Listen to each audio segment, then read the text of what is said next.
અહીં અમારી હાલત ખરાબ છે અને તમે મને હસો છો. જલ્દી કઈ કરો, મારો જીવ જાય છે. લાવો જલ્દી કઈ કરો. અચ્છા સોરી લે પાણી પી લે.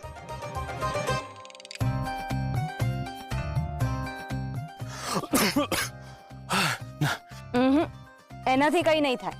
તો હાલો આ ખાવ તો જ અસર થશે.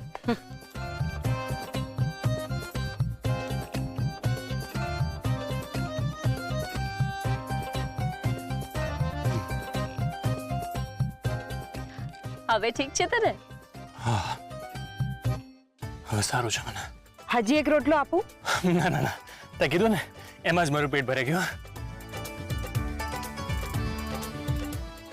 પણ ખરેખર ઘરમાં જમવા કરતા અહીંયા જમવામાં વધારે મજા છે. આ ગામડાનું પાણી જ કંઈક એવું હોય છે. ખરેખર બહુ જ મીઠો લાગે છે આ રોટલો.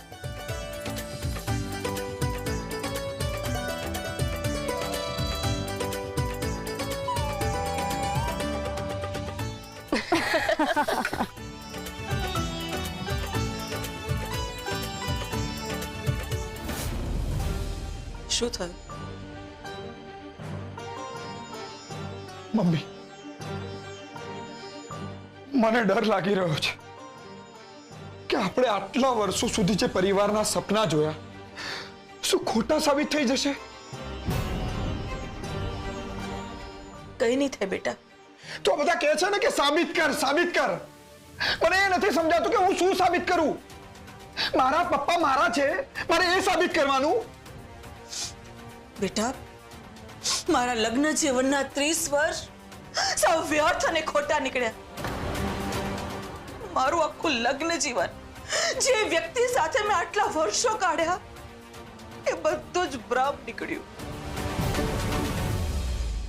મમ્મી, તને દુઃખ નથી થતું? તને રડવું નથી આવતું? આટલું બધું દુઃખ તું કઈ રીતે સહન કરી શકીશ? બેટા દુઃખ સાથે સહનશીલતા લઈને જ આવે છે. રડવું આવે છે પણ જો હું રડીશ તો તારા માટે કોણ બોલશે દીકરા? તું છે ને મને બધું જ કહી શકે છે. તારા મનમાં જે કંઈ પણ હોય ને બધું જ. લોકો કહે છે કે દીકરી માની બહુ સારી મિત્ર બની શકે, પણ આ દીકરો પણ એની માનો સારો મિત્ર બની શકે. બેટા તો મારું મિત્ર, મારું જગત બધું જ તું છે. તારા સિવાય બીજું કશું જ નથી.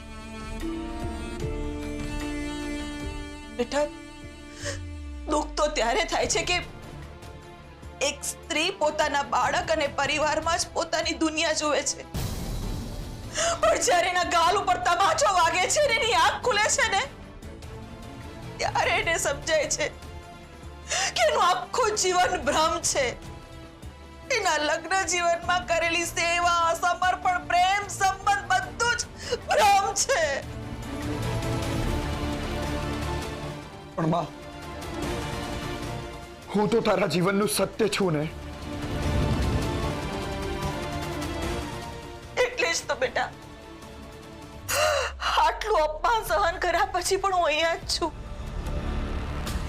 નહીં તો ક્યારનો મારો પગ બહાર નીકળી ગયો હોય. બેટા એક સ્ત્રી ખોટી હોય ને તો ચાલે, પણ એક માં ક્યારેય ખોટી સાબિત ન થવી જોઈએ. પરીની મદદ કરતી વખતે મેં ક્યારેય નહોતું વિચાર્યું કે નસીબ મને આવા રસ્તે લાવી દેશે. બેટા મેં હંમેશા શીખ્યું છે કે હક વગર માંગવું નહીં અને હક હોય તો જતું કરવું પણ નહીં. અરે મહાભારત તો એનું ઉત્કૃષ્ટ ઉદાહરણ છે.